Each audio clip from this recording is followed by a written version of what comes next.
Muy buenos días tengan todos ustedes. Esta es la clase de escuela dominical del domingo 9 de agosto de 2020 y estamos entrando a la cuarta y posiblemente última sesión de nuestro estudio acerca de la doctrina de la Iglesia del Nuevo Testamento. Y doy gracias a Dios porque otra vez están aquí Diana, Amanda y Héctor conmigo estudiando esta lección. Gracias por estar aquí, Dios les bendiga, y gracias Héctor por ofrecer tu casa para esta reunión tan importante que es estudiar la Biblia. Quiero recordarles antes de entrar en materia que si tienen alguna duda, alguna observación, algún comentario, inclusive retroalimentación, mientras sea para edificación y en amor, es muy bien recibida. Y nos gustaría también saber si ustedes nos están siguiendo de alguna otra parte, de algún otro país, saber que se reporten de dónde nos están siguiendo, porque es una bendición pensar en el alcance hasta dónde puede llegar esta clase en donde estamos tratando de compartir la sana doctrina bíblica. Y para ir al tema que nos toca este día, yo quisiera tener una palabra de oración. Siempre queremos orar antes de empezar el estudio y luego vamos a repasar un poquito lo que hemos visto, versículo clave, objetivo, como hemos platicado, y si algo se nos quedó de la semana pasada para comentarlo. Vamos a orar. Padre Santo, en el nombre de Jesús, venimos ante ti en este momento para ponernos en tus manos. Señor, queremos pedirte que el Espíritu Santo nos guíe a toda verdad, que sea nuestro maestro personal, y siempre que vamos a estudiar tu palabra, te rogamos que encontremos bendición, reto, aplicación, consuelo según nuestra necesidad, que tu palabra tome vida en cada uno de nosotros, los que somos tus hijos, y que lo mucho o poco que podamos aprender tratemos de ponerlo por obra en nuestra vida por amor y gratitud a ti. Gracias Dios por mis hermanos y hermanas que me acompañan hoy, gracias por Héctor, por Amanda y por Diana que están aquí, y gracias por cada persona que aparta su tiempo para seguirnos en esta transmisión. Señor, queremos bendecir tu nombre, queremos hacer todo para tu gloria, y por ello nos ponemos en tus manos y bajo tu dirección. Oramos en el nombre de Jesús. Amén. Amén. Muy bien, y para ir entrando en materia y calentando motores, yo quisiera que leamos el versículo clave. Amanda, ayúdanos a leer el versículo clave. Nuestra lección ha tomado como verso base Efesios 5, 25 al 27, y vamos a recordarlo por última vez en esta serie de estudios de la iglesia. Sí. Dice Efesios 5, 25 al 27. Maridos, amad a vuestras mujeres, así como Cristo amó a la iglesia y se entregó a sí mismo por ella, para santificarla, habiéndola purificado en el lavamiento del agua por la palabra, a fin de presentársela a sí mismo una iglesia gloriosa, que no tuviese mancha, ni arruga, ni cosa semejante, sino que fuese santa y sin mancha. Muy bien. Y Diana, ¿nos ayudas a leer el objetivo trazado, lo que queremos lograr con esta lección? Sí, claro. Que el alumno comprenda que la Iglesia del Nuevo Testamento es un cuerpo local, formado por creyentes en Jesucristo, bautizados conforme a los requisitos señalados por la Escritura, que se han comprometido a proclamar el mensaje del Evangelio y que ejercen los dones, privilegios y responsabilidades que marca la palabra de Dios. Muy bien, una frase que hemos tratado de acuñar a través de esta serie de estudios, de estas 4 sesiones, es que ser salvo es algo indispensable.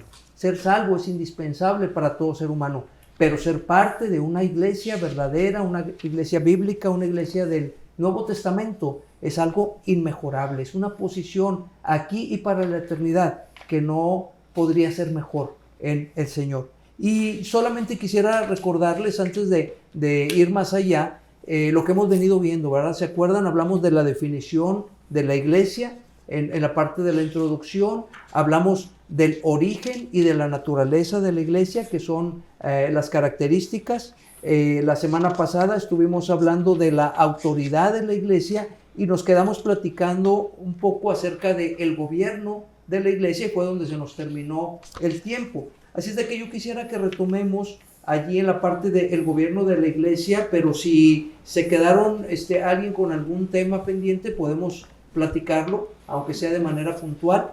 Así es de que no sé si alguien tiene un comentario. Diana, adelante. Sí, me quedé pensando un poco el tema sobre, hablamos del propósito de la disciplina, que es en amor, en perdón y restauración. Hay gente que dice, bueno, ¿por qué yo le tengo que ir, ponerme enfrente a pedirle perdón a la iglesia? Simplemente con el hecho de pedirle perdón a Dios es suficiente. Eso por un lado. Y luego, también otra de las cosas que alguna gente menciona, que es sobre la restauración. ¿Cuánto debe durar la restauración? Porque dicen, bueno, pues esta persona pecó de tal manera y ahorita ya la tiene, no sé, dando la clase o algún otro privilegio que como miembros de la iglesia tenemos. ¿Qué responderíamos al respecto? Muy bien, qué buena pregunta, Diana, gracias. Y quiero decirles de antemano, voy a tratar de responderte de manera puntual y clara, pero quiero decirles de antemano que el tema de la disciplina bíblica podríamos inclusive hacerlo materia de una doctrina específica, una enseñanza particular y muy amplia. Nosotros en nuestra iglesia, la Iglesia Bautista Berea de Monterrey, tenemos estatutos. Y una parte de nuestros estatutos está enfocada a las 10 causales bíblicas para la administración de la disciplina. Entonces ahí pueden acceder a nuestra página de internet y ver el tema de la disciplina. Ahora, cada iglesia ya en la práctica y en la vida real es como una familia grande local. Y cada iglesia, sin atentar contra la Biblia, va definiendo sus propios acuerdos, sus propias maneras de conducirse. Ya en el ámbito de la práctica, vamos a decir así, local, de la práctica local íntima de la iglesia. Ahora, todo lo que hagamos como iglesia debe tener un fundamento en la palabra de Dios. Entonces, para tratar de responder el tema de la disciplina, hablando de la autoridad de la iglesia, hablábamos de la ordenanza del bautismo, que es parte de la autoridad, la ordenanza de la cena del Señor, y de ahí derivamos un poco acerca del tema de la disciplina. ¿Por qué la disciplina? ¿Cómo aplicar la disciplina? ¿Por qué alguien dice, oye, si yo ya le pedí perdón a Dios, como dices, ¿por qué tengo que pararme delante de la iglesia? Bueno, esas son prácticas de cada iglesia local. Hay inclusive países en donde si una iglesia decide administrar disciplina a una persona, es capaz que esta puede ser demandada por daños y perjuicios, por cualquier cosa que la persona agraviada quiera llevar inclusive a las autoridades. Sin embargo, nuestra regla de fe práctica es la Biblia. Entonces, Héctor leía la semana pasada Mateo 18, donde nos da los pasos para llevar a cabo la disciplina bíblica y nos implica la actitud. Ahora, para responder de manera precisa, vamos a hablar de lo más usual, no porque sea deseable, pero lo más común en el seno de las iglesias, que es la inmoralidad, ¿verdad? Los actos de inmoralidad sexual, cuando hay una pareja que tiene relaciones de alcoba sin estar casada, y luego resulta a veces que hay un embarazo no planeado, ¿verdad?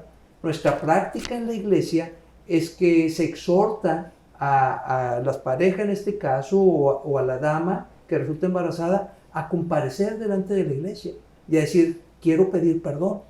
Ahora, tenemos que entender todo el contexto. ¿Por qué se hace eso? Ya dijimos, el propósito es amor, perdón y restauración, ¿verdad? Amor, perdón y restauración. Pero ¿qué pasa cuando ya das ese paso? Podría decir alguien tan vergonzoso, tan humillante, de exponer a una persona. ¿Qué hace la iglesia?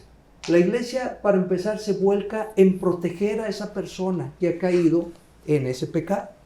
La iglesia además está diciendo, yo no soy cómplice ni promotor del pecado de fornicación, porque ese es un pecado contra Dios. Entonces, cuando uno comete un pecado, dice, bueno, es que yo soy y es mi vida, sí, pero tú eres parte del cuerpo, y cuando un miembro del cuerpo se duele, todos los demás se duelen. Haz de cuenta que tú estás poniendo un clavo, ¿sí? Y te das, Héctor, con el martillo en el dedo gordo. Ay, pobrecito, el dedo se lastimó, pues te va a doler a todo el cuerpo. Entonces, por otra parte también, cuando hay un caso que le llamamos, por ejemplo, comparecencia, que es de lo más difícil que hay, siempre impera la voluntad del individuo. Si una persona dice, yo no quiero comparecer, yo no quiero pararme enfrente, simplemente no lo hace. Y precisamente de allí entra la disciplina. Ahora, como tú dices, ¿cuánto tiempo? Y esas reglas, cada iglesia es autogobernable y define. Sin embargo, precisamente la disciplina se administra cuando hay rebeldía. Puedo comentarles, por ejemplo, un caso de antaño, ¿verdad? Hace muchísimos años, una siervo que cayó en adulterio, ¿verdad? Entonces, cuando cae en adulterio, dice la Biblia, si tu hermano peca contra ti, ve y repréndele, estando tú y él solos. Y entonces siguen los pasos bíblicos. Oye, ¿sabes qué, hermano? Eso que estás haciendo ofende a Dios y lastima al cuerpo de Cristo. Pero dice, si no los oyere a ellos, si no te oyere, lleva 2 testigos. Bueno, pues voy con 2 testigos. Hermano, necesitas recapacitar, tú estás casado, hiciste un pacto delante de Dios. No, pues es que yo creo que estoy haciendo lo que mis sentimientos me dictan. Uno se empieza a autojustificar.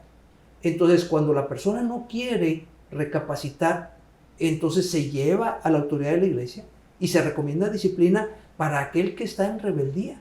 Ahora, ¿qué va a pasar? Lo vas a meter a la cárcel, le vas a dar 20 latigazos, va a estar disciplinado por cierto tiempo predeterminado. No, lo que se busca es amor, perdón y restauración.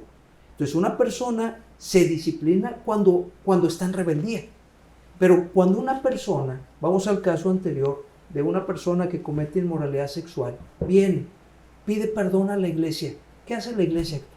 Sí, dar el perdón. La perdona. Y mostrarle su amor, su aprecio. Su amor y su apoyo. Y aparte, combatimos el chismerío, las murmuraciones, la calumnia. Decimos, la iglesia no solapa lo que tú hiciste, pero la iglesia te ama y te arropa. ¿Qué pasa si una jovencita, un jovencito comete cualquier acto pecaminoso público, flagrante, evidente, de todos conocido, y la iglesia voltea para el otro lado? Entonces, cómplice. ¿Cómo va a estar contribuyendo la iglesia a la santidad? Dice nuestro texto de lema, para santificarla. El Señor santificó a su iglesia, la consagró. A nosotros nos toca tratar de vivir en santidad como individuos y como iglesia, ¿sí? Entonces, no hay un plazo para responder tu segunda pregunta, Diana. No hay un plazo determinado. Si vas a estar sentado en disciplina por 1 año, 2 años, 3 años, son prácticas históricas y eclesiásticas. Yo podría decir hasta arbitrarias, en donde la iglesia dice, bueno, si una persona comete esta falta, va a estar este tiempo sentado. Ahora, lo que sí trata de hacer la iglesia es restaurar a la persona. A veces cuando es una persona inmadura espiritualmente, pues se le asigna a una persona que esté más cerca de ella, un pastor, un líder espiritual, que le tenga en ministración, que le tenga en discipulado, para ayudarle a ser restaurada y encaminarle a la madurez. Pero lo que yo he visto en la práctica real es que cuando una persona comete un pecado que ofende a la iglesia y se humilla y dice, perdón, he pecado contra Dios, he pecado contra la iglesia como cuerpo, es la iglesia como cuerpo la que le perdona. No es que Edgar sea el ofendido, pero la iglesia como cuerpo te perdona, te restaura, te arropa, y esa persona no hay delito que perseguir cuando de verdad pidió perdón. No a un individuo, pero a la iglesia como cuerpo. No sé si eso responde más o menos tu pregunta, Diana, y espero ser claro para los que nos están escuchando. Es un tema mucho más amplio, ¿verdad?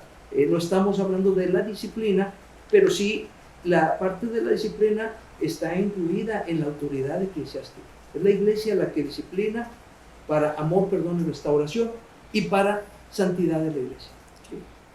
No sé si hay algún otro comentario de lo que vimos la semana pasada, algún otro tema que tengan allí antes de avanzar. Yo me quedé ahí con el caso que comentabas del grupo en la Sierra, en San Luis, que que había una persona que no tenía un respaldo, un apoyo de una iglesia, y que predicaba y bautizaba y demás. Y como la iglesia o el grupo estuvo de acuerdo, los miembros, en volverse a bautizar bajo la autoridad de una iglesia. Me quedaba pensando en la importancia de que nosotros como iglesia pues hagamos parte del objetivo que tenemos, la responsabilidad de enviar miembros, de enviar misioneros, enviar gente a predicar y darles el respaldo, darles el cobijo, porque si no, pues claro que el esfuerzo es válido, como decías, y la salvación es válida, pero pues perdemos ese privilegio como iglesia de de compartir, de mandar a otros, de enviar a otros y de llegar a otros lugares. Muy bien, fíjate, ese comentario que haces me parece muy valioso y me parece trascendente para la vida de las iglesias. Nosotros, como saben, pertenecemos a la Asociación Bautista Misionera Mexicana. De hecho, la iglesia Berea es la única iglesia que queda fundadora de la asociación. La asociación tiene 60 años, poquito más de existir. Nuestra iglesia tiene 71 años, pero es Asociación Bautista Misionera. Y lo que podemos mencionar ahí que viene a mi mente, Héctor, es el mandato del Señor Jesucristo. Cuando vio a las multitudes como ovejas dispersas, dijo, rogad al Señor de la mies que envíe obreros a su mies. Entonces ese es un texto que es corazón del ministerio misionero, pero los obreros son enviados con la autoridad de una iglesia local. Allá en Hechos capítulo 13, la Biblia dice que estaban Pablo y Bernabé en Antioquía y el Espíritu Santo le dice a la iglesia, apartadme a Pablo y a Bernabé. Y entonces dice la Biblia que les impusieron las manos y que los enviaron. Entonces ellos fueron primeramente enviados por Dios porque Dios les llamó al ministerio, pero son enviados bajo la autoridad de la iglesia. Entonces ese fue el punto que detectamos allá en la Sierra de San Luis, en donde una persona se autoenvía. Ahora, todo el respeto para esa persona, todo el respeto, porque está haciendo obra de evangelista. Y todos somos llamados a predicar el evangelio. Pero la encomienda, la autoridad fue dada a la iglesia. Si no, habría puro llanero solitario. Y lo que tú dices es clave, Héctor. Si las iglesias no tenemos corazón misionero, si las iglesias no damos recursos para la obra misionera, pues entonces ¿cómo le vamos a reclamar a un hombre que por su propia iniciativa, por su propia convicción, por su propia conciencia del infierno, se va a la sierra y se pone a evangelizar? ¿Quiénes vamos a ser nosotros para juzgarlos? De ninguna manera.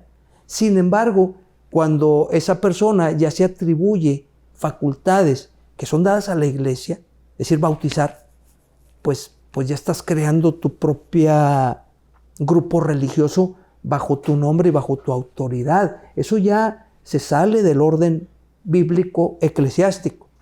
Sin embargo, yo reitero, no juzgamos a ese hombre porque pues es un hombre ganador de almas. Sí.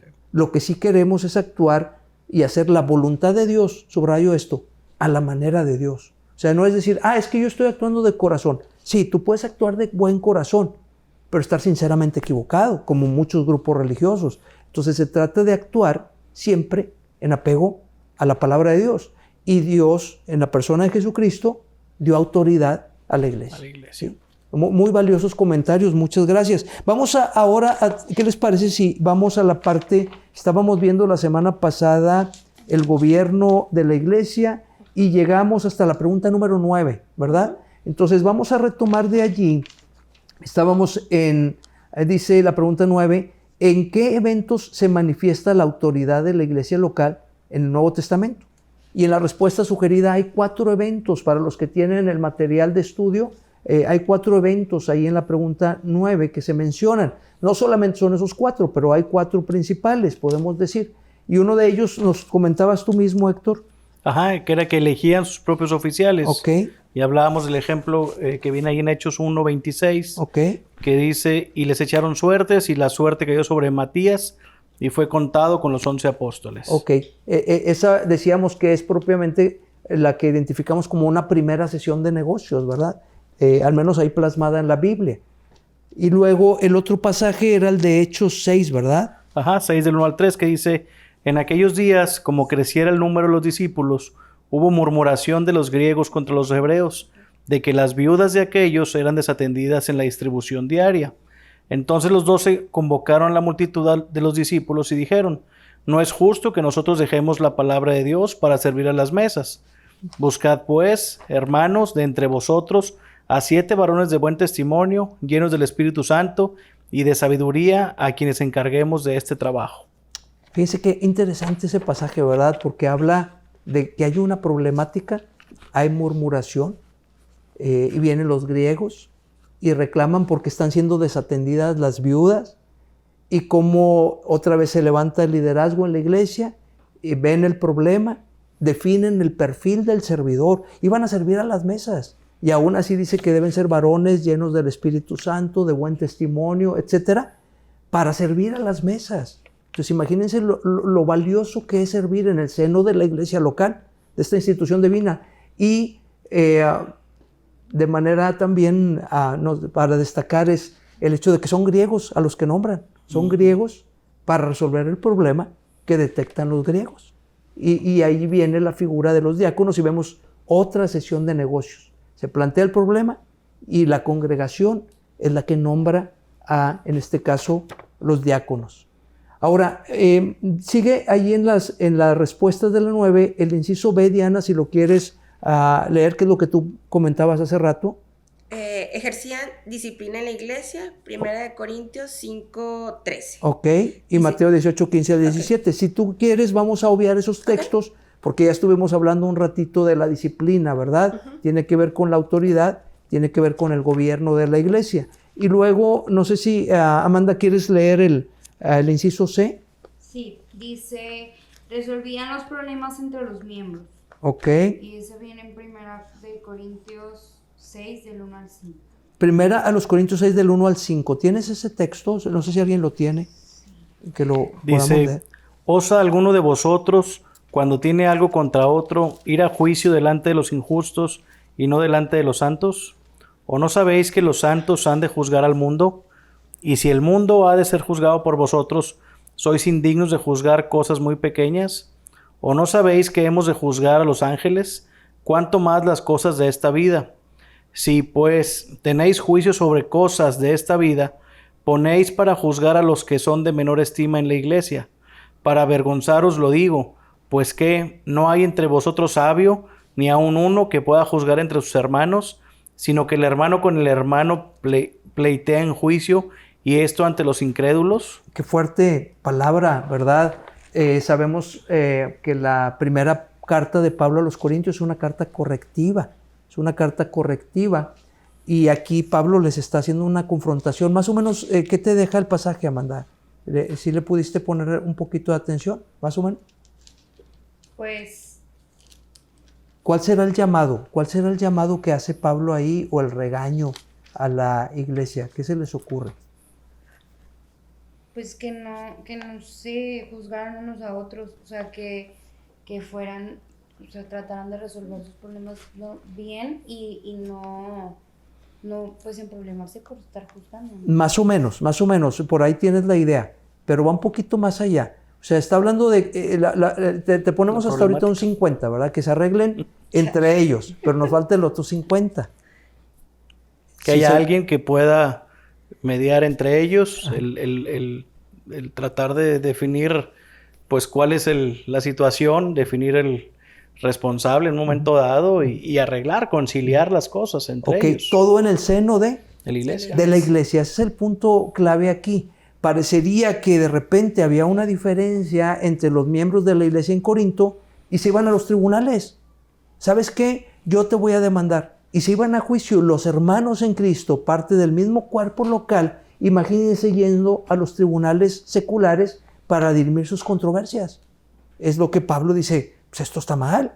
Somos hermanos en Cristo, necesitamos resolver nuestra situación. Y ahí entonces se le concede autoridad a la iglesia para juzgar. Y se espera que en la iglesia haya hombres maduros, hombres sabios, espiritualmente hablando, que puedan dirimir y ayudar a reconciliar, ayudar a resolver las diferencias entre hermanos. Un tema muy, muy delicado también. Muy bien. Y luego la última parte de la pregunta 9 dice, decidían los asuntos sociales. Este es todo un tema muy, muy también relevante para el objetivo y la razón de ser de las iglesias. Dice, decidían los asuntos sociales. Y hay un pasaje ahí, 1 Timoteo 5:9. No sé si alguien lo tiene. Sea puesta en la lista solo la viuda no menor de 60 años que haya sido esposa de un solo marido.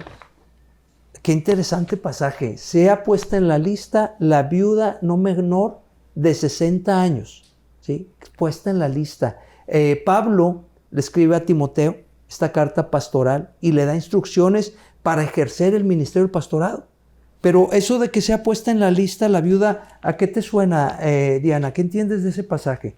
Si quieres leerlo otra vez despacito. Sea puesta en la lista solo la viuda no menor de 60 años que haya sido esposa de un solo marido.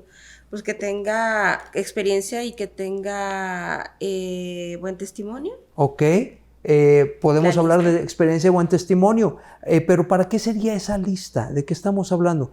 Cuando no tengo claro un pasaje, veo el contexto, leo los versículos anteriores. Héctor, ¿más o menos? Bueno, pues ahí en el título del capítulo dice deberes hacia los demás. Ok. O sea, es algo de las responsabilidades que podemos decir que tenemos como iglesia para con terceros. Y en el caso específico, bueno, pues habla ahí de las viudas, Ok. mayor de 60 años, que haya sido esposa pues, de un solo marido, según dice el versículo. Ok. Fíjense, los cristianos somos llamados a ser caritativos dentro de nuestras posibilidades. Dice, haced bien a todos, mayormente a los de la familia de la fe. Y debemos procurar apoyarnos unos a otros. Sin embargo, hay algo muy clave. Y les pregunto francamente, ¿la razón de la existencia de la iglesia será la beneficencia social? ¿Sí o no y por qué? Yo digo que no, ellas dicen por qué. A ver, ya Héctor dijo que no. Esto es muy delicado porque podríamos parecer como inhumanos, ¿sí? O poco caritativos, o faltos de amor y de compasión. Pero dijeron ustedes muy rotundamente, me llamó la atención eso. La razón de existir de la iglesia es hacer caridad y beneficencia social. No. La razón de existir de la iglesia es cumplir la gran comisión. Cumplir la gran comisión. Ahora, seguramente, según la visión ministerial del liderazgo y según la visión de la iglesia, a veces hay iglesias que tienen orfanatorios, hay iglesias que tienen escuelas, hay iglesias que tienen asilos de ancianos, pero el propósito de la iglesia es ser para la gloria de Dios. Y Amanda lo dijo muy claro, es cumplir la gran comisión. Lo repito intencionalmente, evangelizar, edificar, exaltar escrituralmente. ¿Por qué digo esto? Porque a veces los seres humanos vemos necesidades materiales y queremos hacer caridad, y voy a decirlo también, a veces para sentirnos bien. Ahora, Dios en el Espíritu Santo da el don de dar. Y hay personas que tienen el don de dar y ven una necesidad y sin que nadie sepa están haciendo caridad. Y eso es excelente, excelente. Pero imagínense ustedes que una iglesia se dedica a hacer beneficencia social y se olvida de predicar el Evangelio de Jesucristo. Imagínense, eso sería eternamente terrible, terrible. ¿Por qué? Porque si a una persona tú le das caridad y no le presentas a Jesucristo como Salvador y esa persona se muere, ¿a dónde se va a ir? Fíjate. Imagínense en la eternidad. Yo no puedo imaginar bien y entender bien una persona allá en la condenación eterna al futuro, en el lago de fuego, con su memoria, pensando, sufriendo. ¿Por qué me dio un pan? ¿Y por qué no me dio el pan de vida? Entonces nosotros debemos de hacer caridad, debemos ayudar al prójimo siempre que sea posible, pero lo único indispensable se llama Jesucristo. Entonces no perdamos nunca el foco de la razón de ser de la iglesia. El Señor Jesucristo compró la iglesia con un propósito claro y nos lo dio en la gran comisión, ¿sí? Muy bien, vamos a avanzar un poquito. Diana, ¿nos ayudas? ¿Quieres leer la pregunta 10, por favor? La pregunta 10, ok. En nuestro cuaderno de estudio se menciona, se habla de una iglesia independiente y una iglesia interdependiente. Ok, son dos términos, ¿verdad? Como que la pregunta está un poquito particular ahí. ¿Qué calificativo asignaríamos a la iglesia local que reúne las siguientes características? Y luego habla de dos, ¿verdad? La iglesia independiente, cuando la iglesia es independiente y cuando la iglesia es interdependiente, que va a parecer verso, pero no son excluyentes, ¿verdad? Independiente o interdependiente. Amanda, ¿tienes ahí la definición de lo que es una iglesia independiente? Sí, dice, es una congregación local sobre la cual ninguna otra iglesia ni agencia religiosa tiene autoridad. No es controlada por medio de alguna organización o comité central. Es una congregación sobre la cual el gobierno político no tiene ningún control. Ok, muy bien. Esa es una iglesia independiente. A mí me gusta a veces aliterar porque así me acuerdo de los términos. Y les digo, una iglesia independiente podríamos decir que es una iglesia autónoma, autogobernable, autopropagable y Se me fue una más. Sustentable. Autosustentable. Excelente, autosostenible. Muy bien, gracias, gracias. Me sacaron del apuro. Muy bien. Y luego tenemos la definición de la iglesia interdependiente. Si quieren vamos a obviar el texto para avanzar un poquito, pero la iglesia interdependiente, ¿alguien lo tiene ahí? Sí, dice, aunque la iglesia es un cuerpo teocrático, democrático y autónomo, puede tener relación y cierta interdependencia con otras iglesias iguales en fe y práctica. Ok, ¿a dónde apuntaríamos con eso en nuestra realidad? ¿La asociación? Fuerte. ¿La asociación? A la asociación. Nosotros pertenecemos a un grupo de iglesias que tenemos en común precisamente nuestra declaración de fe. Tenemos identidad doctrinal, nos apoyamos. Hace algunos años, allá las iglesias de la asociación que están en el municipio de Juárez, Nuevo León, empezaron a hacer campañas evangelísticas conjuntas. Y 6 iglesias se juntan, hacen el trabajo, hay un predicador cada día, y las almas que son llevadas a los pies de Jesucristo, pues ya tienen 6 opciones de dónde congregarse. Es interdependiente, sin tocar la autonomía de la iglesia. En ese caso de las campañas evangelísticas, qué bueno que se retomen. Me acuerdo bien que a mí me tocó colaborar un poco y hablaba con el pastor de una iglesia y franca, abierta, honestamente y en el amor del Señor dijo, hermano, nosotros queremos apoyar. Si hace falta dar una ofrenda, la damos, pero nosotros trabajamos solos. Y nos involucraron en esa campaña unida. No pasa nada, seguimos siendo hermanos, somos de la misma asociación, nos amamos en Cristo, pero la visión evangelística de este pastor y su iglesia es, nosotros nos movemos autónomos. Excelente, no pasa nada, ¿verdad? Son casos de la vida real. Entonces una iglesia es independiente, pero también puede ser interdependiente cuando tiene compañerismo con otras. Y luego hay un párrafo más que dice ahí, casi para terminar esta sección, dice, las iglesias locales del Nuevo Testamento compartieron los ministerios de los hombres de Dios. Pablo visitaba iglesias, ¿verdad? Plantó ahí obras y dice, hombres como Pablo, Tito y Timoteo predicaron en todas las iglesias. Este mismo principio es válido hoy. Intercambiaron miembros y cooperaron en el sostenimiento de las mismas. Dianita, ¿quieres hacer un comentario? No, estoy bien. ¿Vamos bien?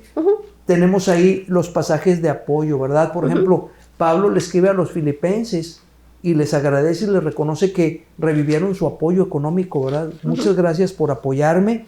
Y dice él benignamente, ustedes tenían el anhelo, pero no tenían la posibilidad. Y hay más ejemplos ahí.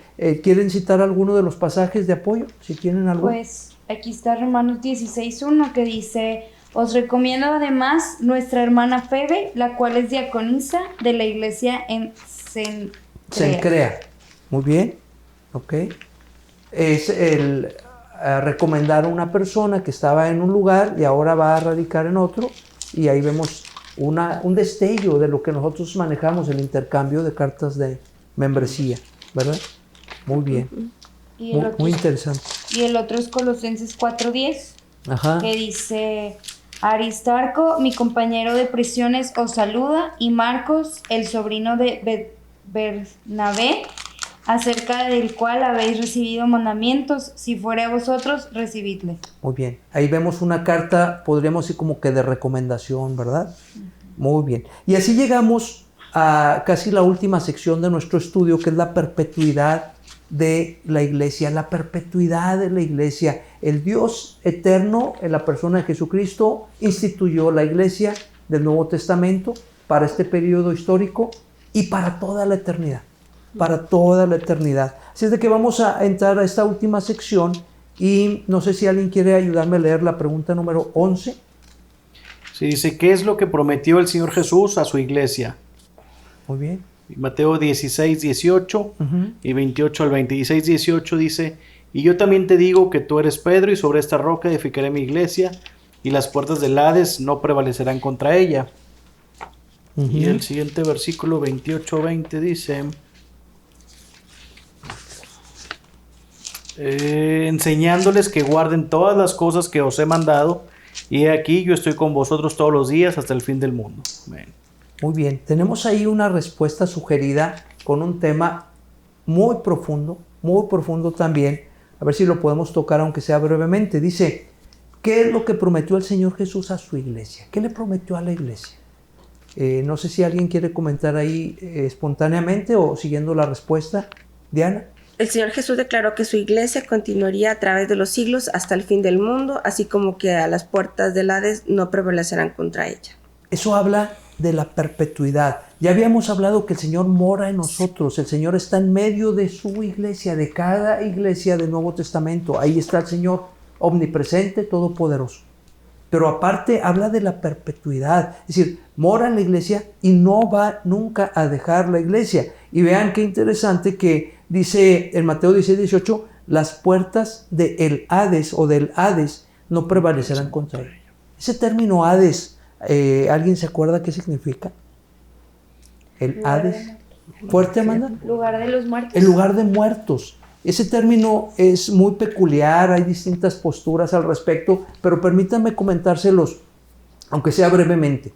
El Hades, el lugar de muertos, las puertas del Hades no prevalecerán contra ella. Es decir, la iglesia es un organismo vivo, es una organización, pero es un organismo vivo. Nosotros hemos sido vivificados en Jesucristo. Estábamos muertos en delitos y pecados, nos arrepentimos, ponemos nuestra fe en Jesucristo, lo recibimos y entonces nuestro espíritu es vivificado. Y nada ni nadie puede matar nuestro espíritu. Nuestra alma es eterna y esa es la condición de cada creyente. Pero cuando nosotros venimos a ser parte del cuerpo local, de la iglesia del Nuevo Testamento, entonces estamos en una posición inmejorable porque tenemos bendiciones individuales como hijos de Dios, pero tenemos bendiciones corporativas como réplicas del cuerpo de Cristo.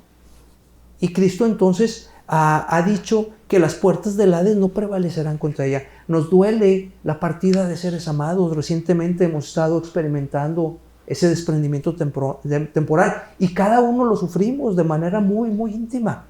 Pero saber que las puertas del Hades no prevalecerán contra ella es tener la seguridad de que nos vamos a volver a encontrar en la gloria. Y si algunos de nuestra iglesia local se nos van adelantando, un día vamos a estar juntos en la gloria. Y si podemos hablar, en todo caso, de la iglesia en la gloria, en la eternidad. Es decir, el lugar de muertos, a donde iban las almas de los muertos, no va a prevalecer contra la iglesia. Ahora déjenme, les ilustro este tema de Hades de una manera lo más sencillo posible. En el Antiguo Testamento, el Hades se denomina Seol. La palabra Seol y Hades son intercambiables. Entonces, por ejemplo, cuando allá, ¿se acuerdan? Con José, el hijo de Jacob, ¿sí? Y sus hermanos, y la historia de la túnica de muchos colores, ¿se acuerdan? A lo mejor tú has preparado esa clase para los de maternal, Dianita, ¿verdad? Entonces, ¿te acuerdas que los hermanos de José vendieron a José y entonces luego agarraron la túnica? ¿Te acuerdas que le pusieron ahí sangre? Y se la llevaron a Jacob. ¿Sí? Entonces Jacob se puso muy triste. Imagínense que su hijo preferido, por decirlo así, aunque no debería haber preferidos, pero su hijo preferido se murió. ¿Sí? Héctor, ¿cuál es tu hijo preferido? Y entonces Jacob se pone muy triste. Y dice ahí en la Biblia que Jacob declara, descenderé enlutado al Seol. Entonces, según entendemos de la Biblia, ese Seol, el lugar de las almas de los muertos, es el Hades, estaba dividido en dos partes. En un lugar iban los que morían habiendo creído en el Señor, ¿sí? Lo que se llama el seno de Abraham. Del otro lado estaban los muertos incrédulos, los que habían muerto sin haber creído. Y la figura más clara la tenemos allá en la historia de el rico y Lázaro. Espero no confundir con esto. Pero nosotros vemos en la Biblia la historia del rico y Lázaro y dice la Biblia que murió el rico, ¿sí? Y se encontró en el Hades. Y murió Lázaro y fue llevado por los ángeles al seno de Abraham. Y entonces ahí hay memoria y hay muchas cosas interesantes, pero dice ahí que el rico estaba atormentado y le dice a Abraham, envía a Lázaro. Y dice, no te lo puedo enviar porque hay una gran cima entre los dos, una cima con S. Entonces yo lo explico de esta manera puntual. el Hades antes de Cristo, el Hades en Cristo y el Hades después de Cristo. ¿De qué estamos hablando? El Hades antes de Cristo era el lugar a donde iban las almas de los muertos, inmaterial, ¿sí? Exhalan y van al Hades o Seol. De un lado iban los creyentes al seno de Abraham, del otro lado iban los no creyentes a sufrir en su alma. Cuando el Señor Jesucristo muere, la Biblia dice que desciende, ¿sí? Dice, desciende a las partes más bajas de la tierra. Y dice cosas muy profundas, ¿verdad? Que predica a los espíritus encarcelados. Y luego dice la Biblia que lleva cautiva la cautividad, ¿sí? Y entonces la parte del Hades, que es el seno de Abraham, se lo lleva el Señor al cielo. ¿Se acuerdan cuando el Señor está en la cruz? Le dice al ladrón arrepentido, hoy mismo estarás conmigo en el paraíso. El cielo en persa, el paraíso, hoy mismo estarás conmigo en el paraíso. Entonces el Señor exhala su aliento en su cuerpo humano, pero su alma eterna, su espíritu eterno, bajan al seno de Abraham. Y entonces lleva cautiva la cautividad. ¿Por qué decimos esto? Porque allá al final de la Biblia, en el Apocalipsis, dice que la muerte y el Hades, y ahora dice todo el Hades, fueron lanzados al lago de fuego, ¿sí? Y dice, esta es la muerte segunda. Entonces, antes de que Cristo viniera a la tierra a vivir, a morir, a ser sepultado, a resucitar y a ascender, los muertos iban al Hades o Seol, dividido en dos partes por una cima. Cuando el Señor Jesucristo viene, muere, va al seno de Abraham, se lo lleva. Y a partir de ahí, dice la Biblia al final, el Hades fue lanzado al lago de fuego. Es decir, todo el Hades, no una parte. ¿Qué es el Hades? El lugar de las almas de los que mueren sin Jesucristo, ¿sí? Ahora, veamos nuestro pasaje. Espero haber sido claro con esto. Más o menos me expliqué, ¿sí? Los que están aquí, creo que me expliqué. Si no me expliqué, a los que nos están siguiendo en la transmisión, les ofrezco una disculpa y les animo a que vayan al Seminario Bautista Misionero Mexicano. Estamos ya por empezar clases, está la información en Facebook y la vamos a estar presentando a través de esta transmisión también. Véanla, infórmense y siempre podemos estar ahí para aprender más. Entonces dice que las puertas del Hades no prevalecerán contra ella. Habla de la perpetuidad de la iglesia. Y dice, yo estoy con vosotros hasta el fin del mundo. Otra vez, por toda la eternidad. Okay. Hasta el fin de las eras y de los tiempos. Casi concluyendo, dice, evidentemente, ¿me ayudas a leer, Amanda, por favor? Sí. Dice, evidentemente el Señor Jesucristo se dirigió a los apóstoles, en ambos pasajes, en forma institucional. Es decir, como iglesia que era, confirmando la perpetuidad de la iglesia. Uh-huh. La existencia de la iglesia en todos los siglos, desde su comienzo, durante el ministerio del Señor Jesús y hasta el día de hoy, está bien comprobada por la historia. Hay varios y muy confiables textos de historia que dan detalles sobre este punto. Muy bien. Otra vez, para hacer un comercial del seminario, en nuestro instituto bíblico que patrocina la Iglesia Bautista Berea, hay un curso que se llama Historia de los Bautistas y luego hay otro que se llama Historia de la Reforma. Y vemos la historia de la iglesia desde la fundación por medio del Señor Jesucristo cuando llamó a los apóstoles y luego el periodo de la Reforma también y la iglesia hasta nuestros tiempos, ¿verdad? 2000 años podemos hablar de números redondos de la historia de la iglesia. Dice Héctor la pregunta 12. ¿Cuándo dejará la iglesia de ser? Y así en breve. Nunca. Nunca va a dejar de ser. Nosotros, todos los seres humanos, somos eternos. Aún los humanos que no reconocen a Jesucristo, aún los humanos que no quieren reconocer al Dios verdadero, son eternos. La Biblia dice que Dios puso eternidad en el hombre. Entonces los seres humanos en lo general pensamos y planeamos y soñamos como que vamos a vivir mucho tiempo más. No estamos todo el tiempo pensando, ay, ya, voy a morir y voy a ser aniquilado y exterminado y voy a dejar de existir. Dios puso sentido de eternidad en nosotros. Entonces, si Dios puso eternidad en el hombre, aún en el no creyente, imagínense en el caso de la iglesia que compró. La iglesia nunca dejará de ser. Dice, el Señor garantizó y reitera, he aquí yo estoy con vosotros hasta el fin del mundo. Eso es la perpetuidad de la iglesia. Vamos casi terminando. ¿Quiere alguien leer la pregunta número 13? Con base en Efesios 3:21, ¿qué es lo que asegura Pablo a la iglesia de los siglos de los siglos? Muy bien, Efesios Efesios 3:21. En Efesios nos habla bastante y muy hermoso acerca de la iglesia. El que sea gloria en la iglesia en Cristo Jesús por todas las edades, por los siglos de los siglos. Amén. Ok, dice... A él sea la gloria, perdón. Okay, a él sea la gloria en la iglesia en Cristo Jesús por todas las edades, por los siglos de los siglos. Amén. Ya no veo bien. Qué interesante. Otra vez dice, a él sea la gloria. ¿Para qué existe la iglesia? Para dar gloria a Dios. A él sea la gloria, pero lo dice en la iglesia. Tan importante es para el Señor la iglesia, que por eso decimos que ser parte de la iglesia es inmejorable. En la iglesia, en Cristo Jesús. Y luego añade, por todas las edades, por todas las eras, por todos los tiempos. Y luego añade, por los siglos de los siglos. Amén. Que así sea. Este pasaje asegura, ¿nos ayuda, Héctor? Sí, este pasaje asegura que la gloria a Dios se da y se dará en la iglesia y en Cristo Jesús por todos los siglos y para siempre. Si la gloria es para siempre, asimismo la iglesia lo es. Qué tremenda bendición. La iglesia permanece para siempre, para siempre. Es algo que también batallamos como seres humanos de concebir la eternidad. Estar siempre, siempre, siempre en una posición inmejorable por Jesucristo, su obra en nosotros. Qué bendición tremenda. El reto es tratar, y para aplicar prácticamente lo que tú decías en la primera sesión, Héctor, el tema del compromiso, tratar de corresponderle un poquito a Dios. Nunca le vamos a poder pagar, nunca.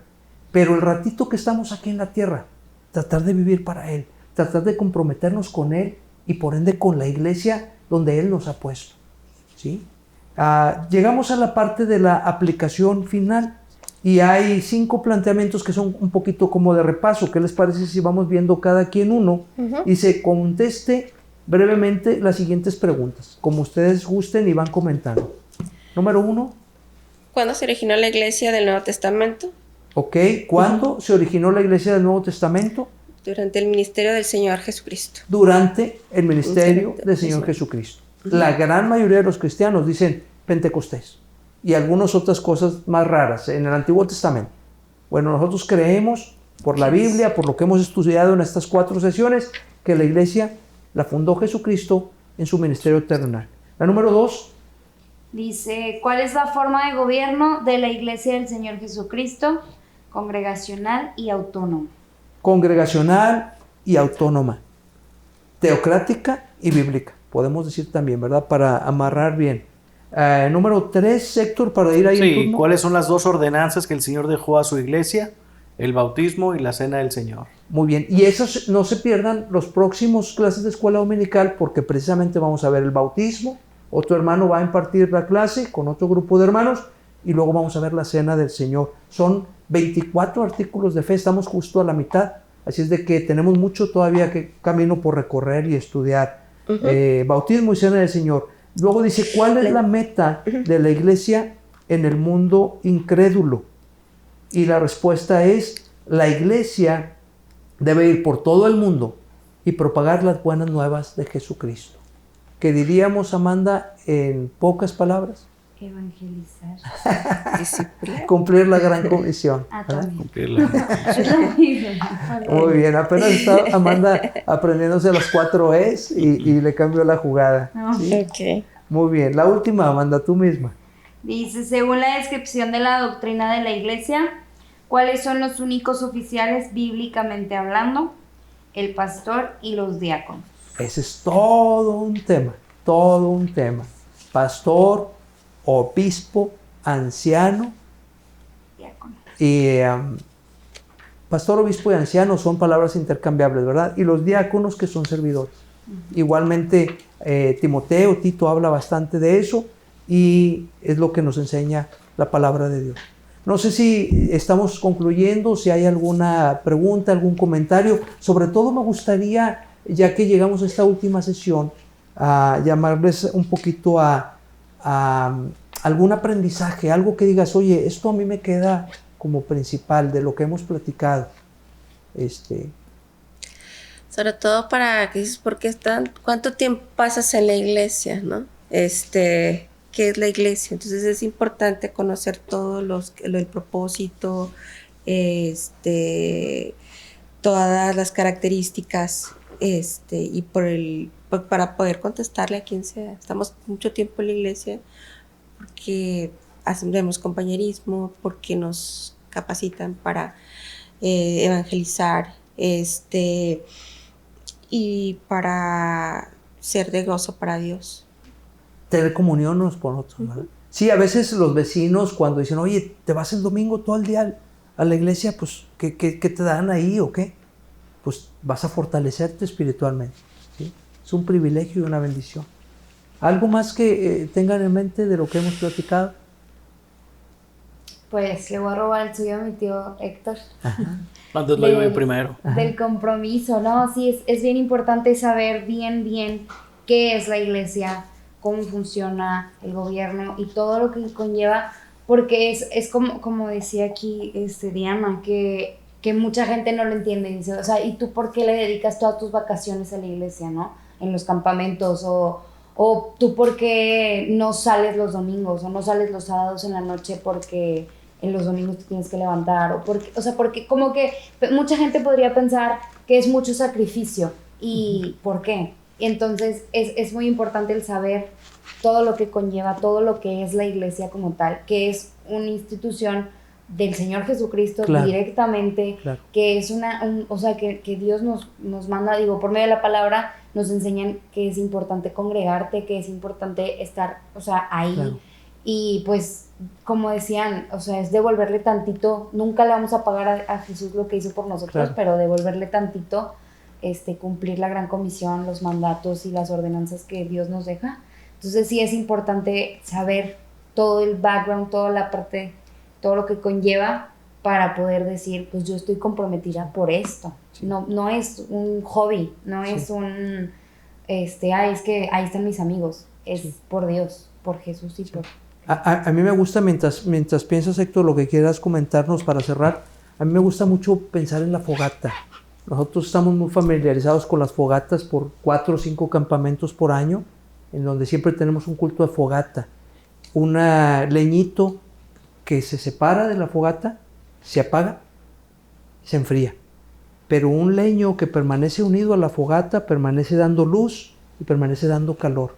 Por eso es muy valioso estar identificados con una iglesia del Nuevo Testamento, una iglesia verdadera, y esperamos que a través de estos estudios podamos nosotros luego volverlos a repasar y podamos nosotros confirmar que estamos en el lugar donde Dios nos ha puesto y que es algo inmejorable, la iglesia del Nuevo Testamento.